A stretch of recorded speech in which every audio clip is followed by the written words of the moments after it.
So, hello students, a very good afternoon and welcome once again to daily newspaper analysis of 4th of May. So, let's start our discussion. These are the 5 topics for today.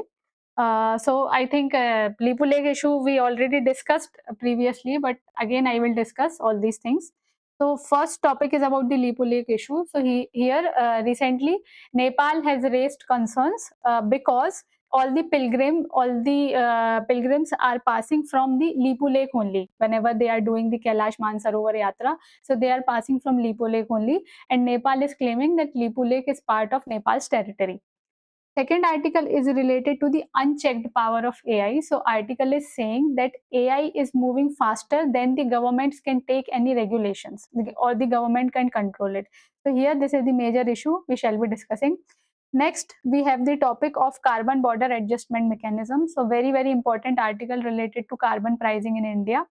Next, we have the topic of childhood diabetes. So recently, government has provided a very comprehensive framework for the diagnosis of diabetes from the childhood itself. And next, we have the topic of Mission Drishti. So it is related to Earth observation satellite. These are the 5 important topics. So let's start our discussion. So here, basically, article says Nepal raises Lipu Lake issue. India says no. India says that Nepal does not have the historical record to raise this issue. So before understanding the complete news, first of all, let's focus on the map. Let's focus on the regions. Then only we will understand why all these things are happening. So first of all, let's know the basic regions which are under the conflict. So here, this is the region we call as Limpia Dhura. This is the region of Kalapani. And here somewhere we have Lipu Lake. So these are the territories which are under conflict between India as well as Nepal. Now, quickly discuss about the pilgrimage destination. So here somewhere we have Lake Mansarovar,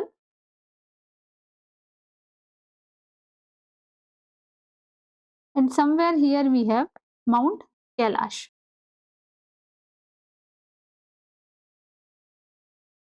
Okay, so for all the pilgrims who are passing from India and their destination is Lake Mansarovar as well as Mount Kailash. So to reach this destination, they use the route of Lipu Lake. And Nepal says that Lipu Lake belongs to Nepal's territory. And for this pilgrimage, India and China coordinate with each other because Mount Kailash as well as Lake Mansarovar are the locations in Tibet, which is the autonomous region of China. So for this pilgrimage, India and China coordinate with each other. But Nepal says, since for this you pass through Lipu Lake and you are not coordinating with us because this is part of our territory. So these are the major concerns which Nepal has raised. Now, what is the basis of all these concerns of Nepal? So the basis here is the Treaty of Sugauli. Treaty of Sugauli of, just a second. Here I think article has already mentioned, yes. So this is the Treaty of Sugauli. Treaty of Sugauli of 1816. So what this treaty said, according to this treaty, all the territories which belong to the eastern side of Mahakali River, all those territories will belong to Nepal. So here the east side of Mahakali River. East side of Mahakali River. So all the territories which belong to eastern side of Mahakali River, they all will belong to Nepal. Now, no issue in this, that all the territories to the east side are part of Nepal. Issue here is the origin of Mahakali River, because origin of Mahakali River is different according to India and it is different according to Nepal. That's why it changes the territories also, that what all territories will be part of Nepal or India. Because for the origin of Mahakali River, Nepal says that Limpia-Dura is the origin of Mahakali River. So all the territories which belong to east of Limpia-Dura are the part of Nepal. But according to India, the origin of Mahakali River is from the Kalapani. So if Kala Pani is the origin, then all the disputed territories will come in the part of India. So these are the major concerns which Nepal has recently raised. Now these were the prelims related points, that what is the location, what is the major issue, what is the Treaty of Savoli, etc., etc. But here the main point is that what is the significance of this? What is the significance of this conflict, or what is the significance of this concern? The first important thing is that this is very strategic issue. Why it is strategic issue? Because this directly involves one of the neighbor of India. And if you want the peace and security in your own territories, then it is very important that you must have a peaceful neighbor. Second important thing is that this issue involves China also. Because see, if we talk of Kala Pani, this is Kala Pani. So it is located at the tri-junction of India, Nepal and China. And whenever India is involved in the conflict of China, already we have seen the consequences. So these are some of the important impacts what all these things can have. Now, what is the solution for this? How India can resolve this issue? The very good solution for this is the diplomacy. That India must resolve all these issues through peaceful diplomacy, so that India can have a peaceful member, and there can be peace and stability in India. Second important thing, India can encourage people to people ties, so that there is goodwill among the people of both the countries. So I think this was the issue. This was the first news.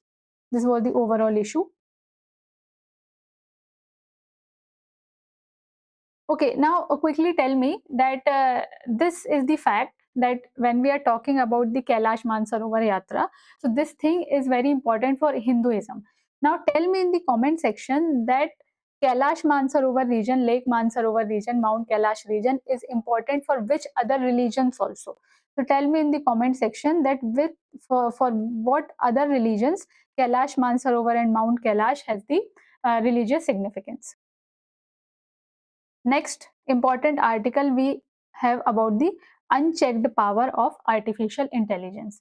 So first of all, let's discuss what all the article is saying. See, basically article is saying that AI, yes. So here article is saying that AI is moving faster than governments can regulate it. So basically it is discussing about the unchecked power of AI. So here the main question is not whether AI will be used in the future or not, because it is a established fact that the future is AI. So at present, we are not asking the question that whether AI will be used in the future or not. Obviously, it will be used. The main question here is that how AI will be used, or what will be the impacts of AI. Now, we know that AI will be used, but in what manner AI will be used, whether there will be any biases in the decision making, whether there will be any subjectivity in decision making or not. Now, see, as you already know, if I ask you the question whether there are advantages of AI, so answer is yes, because AI is transforming various important sectors, like for example health sector, or for example education sector. So whether there are advantages of AI, so the answer is yes, there are advantages of AI. But if I ask whether AI is dangerous or not, so then also the answer remains the same, that yes, AI is also dangerous.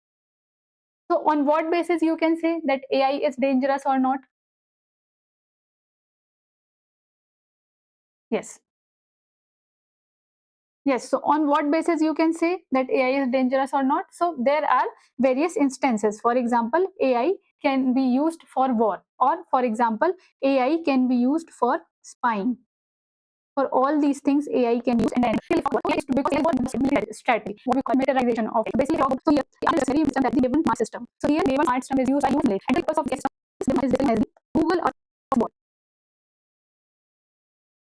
Because the strength of the system is very strong, so it's not right? Because this ability to predict what will come towards, to predict what any line, and it will try to suggest that what all should be protected, what should be protected. So that's why Adel is saying that this is one of the disadvantages of AI, that it is used by militaries in also. For example, the Naval Smart System. So basically, to teach any particular model of AI, so it can be based on biases also. So it leads to there is no accountability. And if I talk about the spying, so basically AI is used for the spying. Why I'm saying it is used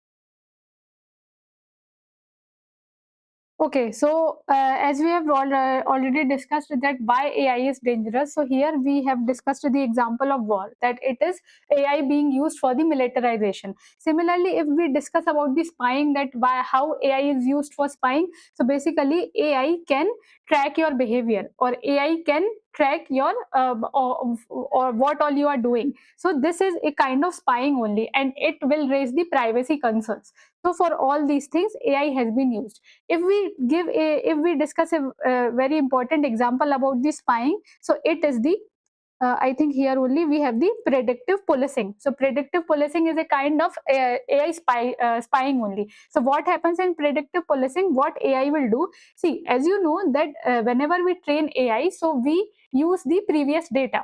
So if police is trying to train AI based on the past data, and if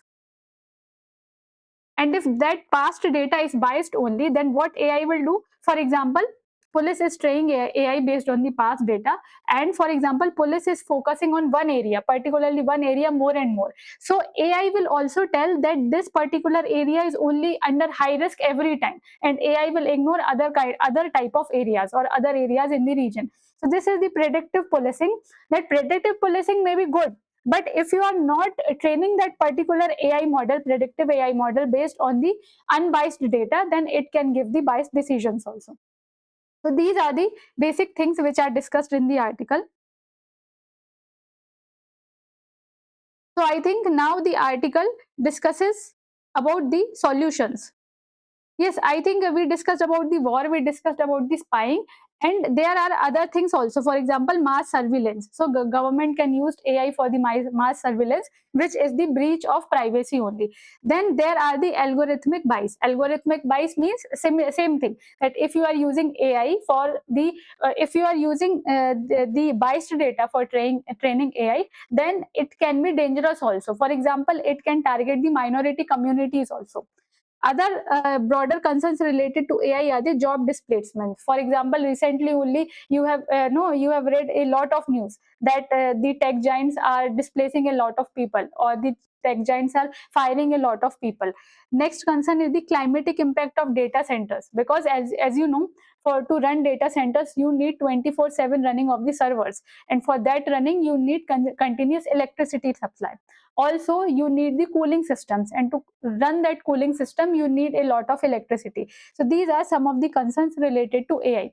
Next issue, you have the copyright issues in AI training. For that means, see, for example, if you are using a lot of data to train your AI model, but some of that data might be the copyrighted data also. So the original creators say that you are using my data without my permission, and you are not giving me some payment also.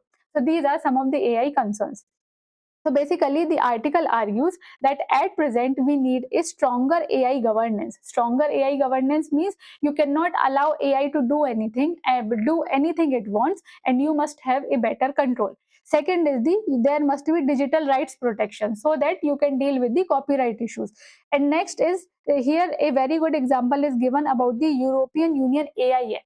So India and other countries must learn something from this European Union AI Act, because what is happening now, under this European Union AI Act, various kind of categories are provided. That, for example, this is a low risk category, this is a high risk category, and for example, this is the prohibited category.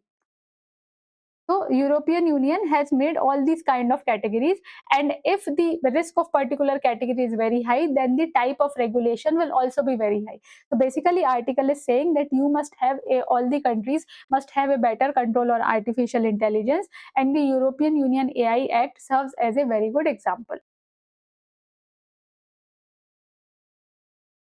Next article we have about the carbon pricing or carbon money. So first of all, let's discuss about the news itself. So basically the article says that the European Union's carbon border adjustment mechanism came into force of 1st of January on 2026. Now basically, what is the meaning of carbon border adjustment mechanism? See, For example, this is the territory of European Union. So this is the boundary of European Union within which you have the all the countries of that particular union.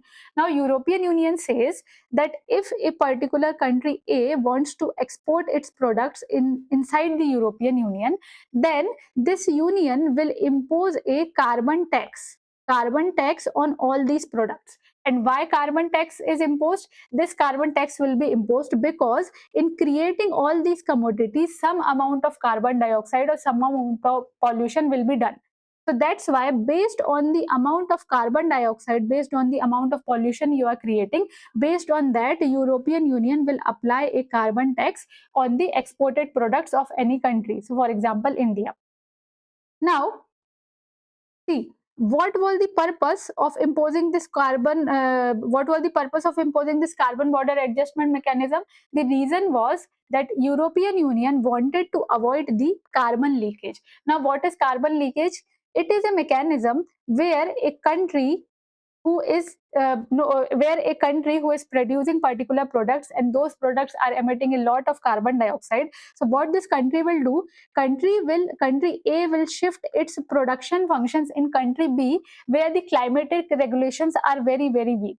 So now European Union says no matter what, no matter where you produce a particular product, whenever you are bringing that product inside our territory, then we will impose the carbon tax.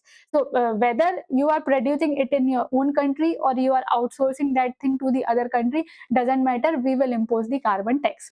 Now, this thing has put the Indian companies at a lot of disadvantage. Why? Because if we are exporting some of the products, for example, cement or for example, steel, these are the carbon intensive products because they produce a lot of pollution. Because if all the energy needed in these products are obtained from the natural gas, crude oil, or coal, then they will emit a lot of pollution. And since a carbon tax is imposed on these products, then our products become expensive and hence they become the very less competitive in the market. So now article is suggesting a very good thing. Article is saying that as we know that India already has a kind of carbon credit trading scheme. India already have a kind of carbon credit mechanism in India. So what happens in a carbon credit trading scheme? For example, this is company A, this is company B, and according to the established pollution norms, if country A emits less pollution, then because of this less pollution, this company A will earn the carbon credits. Why it is earning the carbon credits? Because it has done less pollution. Okay, so it has controlled it has regulated its pollution norms. So article is saying that India has already this kind of scheme. So India is not aware, India is not completely unaware of that. An important thing here is carbon border adjustment mechanism of European Union says that if a carbon price has already been paid in the exporting country, then European Union may deduct that amount from this CBAM charge. So here article says that this is a very good opportunity for India. What India can do, for example, this is our country, and for example, this is company A which is this is company A of India which is exporting its products. So what India can do, that before this country export this carbon intensive product, India only can impose a certain kind of tax on this product. And if already a tax has been deducted here, then according to CBAM mechanism, European Union will deduct this charge from this overall carbon pricing. So how it will benefit for India, the extra revenue which India is generating from all these things, India can use this extra revenue in the overall production of the renewable energy or the infrastructure of renewable energy. So this will be good thing for the India, right? Because it will ensure trade fairness also, and it will ensure the climate justice also. And this will be India's own policy. So India does not have to depend on the policy of other countries. So it will ensure policy sovereignty also. So I think this was the complete gist of the article. Now,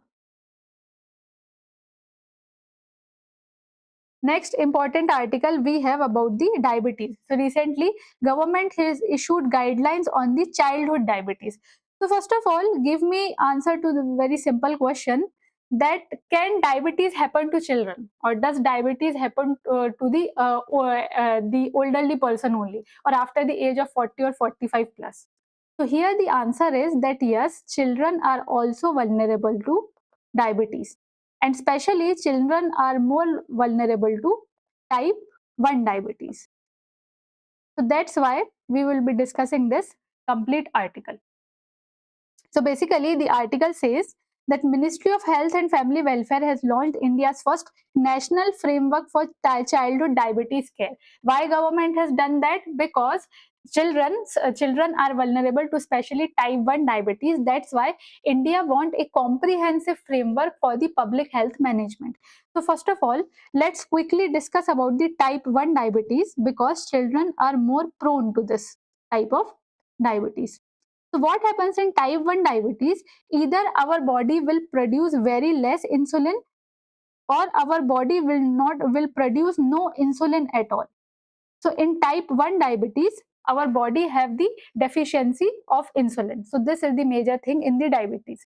Now, what happens in diabetes?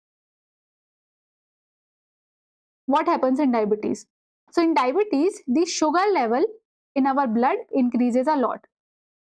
So this is the condition which happens in diabetes. Now, what is the role of this insulin?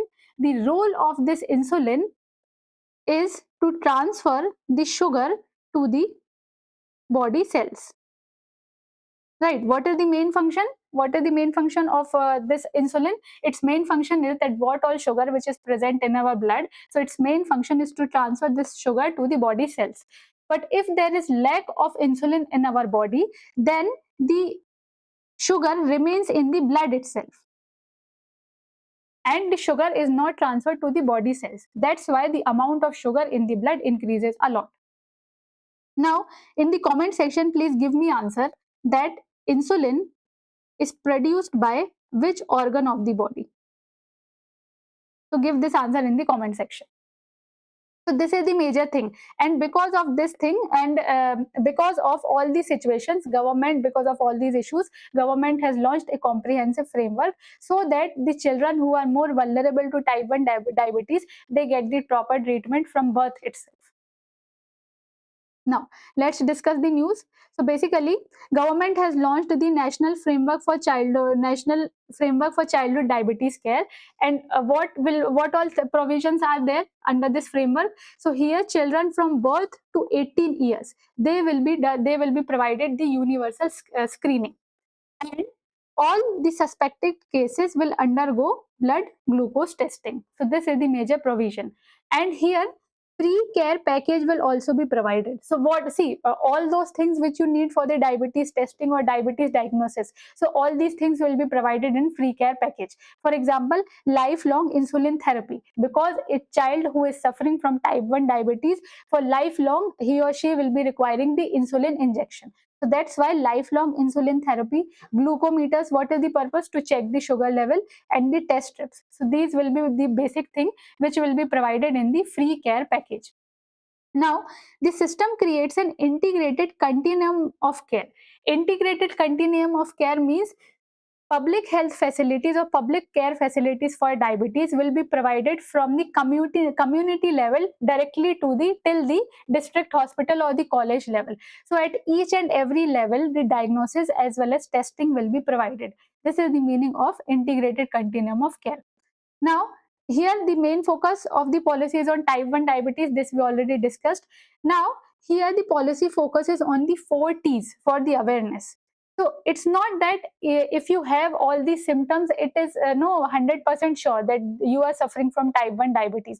But at least you must be aware of these symptoms, that there is a possibility that you might have this type 1 diabetes. So what are those 4 signs? First of all, the frequent urination. Second is the excessive thirst. Third is the excessive fatigue, and fourth is the excessive weight loss. So if you are facing any of these 4 symptoms, you must diagnose yourself for the type 1 diabetes.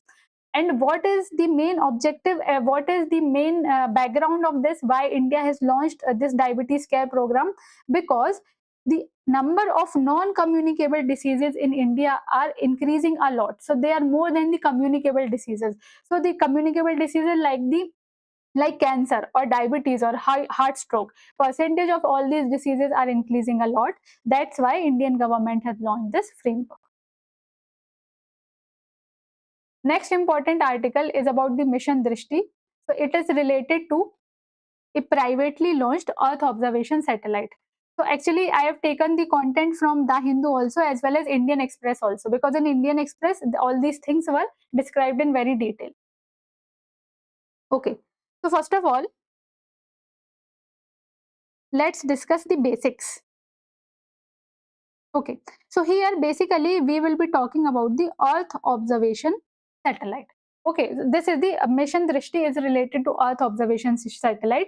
Now the provisions or the specificities we will be discussing later. Let's discuss the basic first.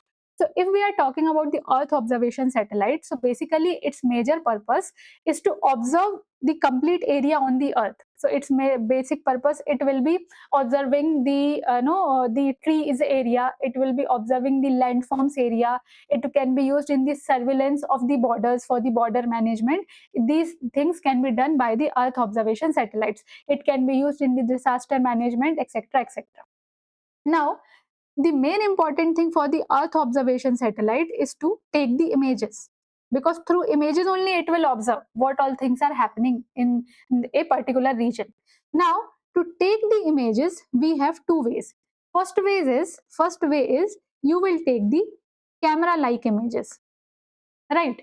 Or second way is you will take a pattern like image, right? So here pattern like image can be taken by the synthetic aperture radar. So basically any kind of radar is used to take the images, but those images are not clear, so there will be some kind of pattern or some kind of grid. So that image will not be very clear, but you will be having a basic idea that okay, tree cover has reduced in this area or tree cover has increased in this area, but those images will not be like the image which you can see through human eye. So basically images can be taken in two types. First is image just like the camera, or second image just like the pattern. Now to take the images just like camera, you use electro-optical sensors. So here to take image just like the which can be seen by human eye, you use electro-optical sensors. And to take the images just like the pattern or the vague image, you use synthetic aperture radar. Okay, now the issue with this is that any Earth observation satellite which you are using, both any Earth observation satellite or any kind of mission for observation uses both these things. It uses electro-optical sensors also, it uses synthetic aperture radar also.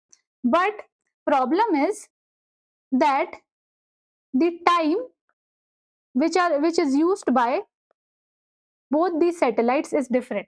Why? Because electro-optical sensors and synthetic aperture radar are not part of one satellite unit. Whenever you send any mission related to observation, so this will be having different satellite, this will be having different satellites. And if satellite is different, then timings will be different. So so are you understanding this? I want to take image of a particular place, but this satellite is taking it at different time and this satellite is taking it at different time. So this is the major issue, that for same place I am taking images at different times, and this creates a confusion. So please remember, if we are talking about the Earth observation satellites, then 90% it happens that for camera we have different satellite, for synthetic aperture radar we have different satellite. So what is the issue with that? If we are using different satellite, then for the same place we will be using different timings, and hence it creates the confusion. So this thing is now solved by mission Drishti. So Mission Drishti, which is the world's first optosynthetic aperture radar satellite. So now under Mission Drishti, both these things are now combined. So under a single satellite unit, you will be using the electro-optical sensors also and synthetic aperture radar also.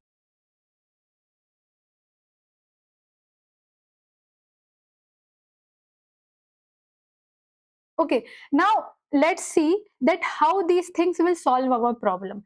See, if I talk about the electro-optical system, So this I have already discussed, that they will take the images which will look similar to the images which can be seen by human eye. So here we will be using just camera like images.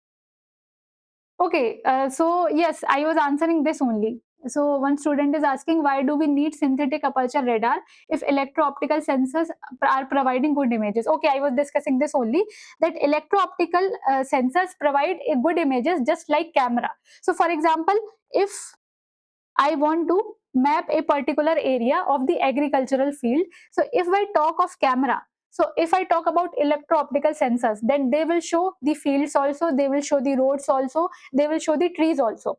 But if I talk about the synthetic aperture radar, so they will show just a wavy image, just a pattern. So it will not show the clear image. But the problem with EO system is that they cannot work under the bad climatic conditions, or they cannot work during the night. So this thing will be resolved by synthetic aperture radar, because in synthetic aperture radar used the microwaves. So what will happen if so if you want to create the image of this surface, so synthetic aperture radar will continuously send the microwaves to this surface, and these waves will get reflected, and these reflected waves will create an image. So advantage with synthetic aperture radar is that this is not affected by the climatic conditions, and it can take images during night also. So if we combine the advantages of both electro-optical system as well as synthetic aperture radar, then you can get very clear image, and there will not be issue of time also. So here you can take the image of a single place at the single time. So there will be no confusion. Okay, so these were the basic things you must know about Mission Drishti. So here, Mission Drishti is India's largest privately developed Earth observation satellite. So it can be simply asked in UPSC that Mission Drishti was recently seen in the news. It is related to what?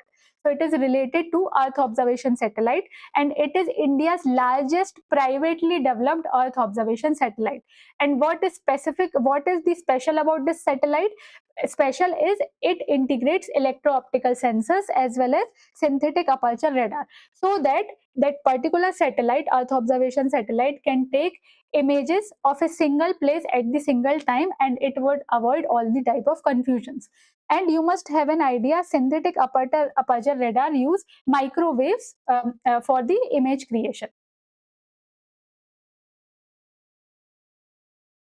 Okay. So yes, one student is asking, what is type 2 diabetes? Okay, so here we discussed about type 1 diabetes. So what happens in type 1 diabetes? Either our body produces less insulin, or our body do not produce any insulin at all. So this is the very you can say very chronic type of diabetes. But we have second kind of diabetes, that is type 2 diabetes.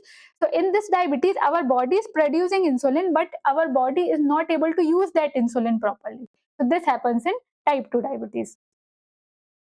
What is hyperglycemia? Okay, so hyperglycemia means the increased percentage of sugar level in your body. That means the blood sugar level has been increased. So basically for diabetes only you call as hyperglycemia. And why do we need SAR? Okay, so I think I already discussed this, that why do we need SAR? Because SAR can take images during night time also, or during bad weather conditions also.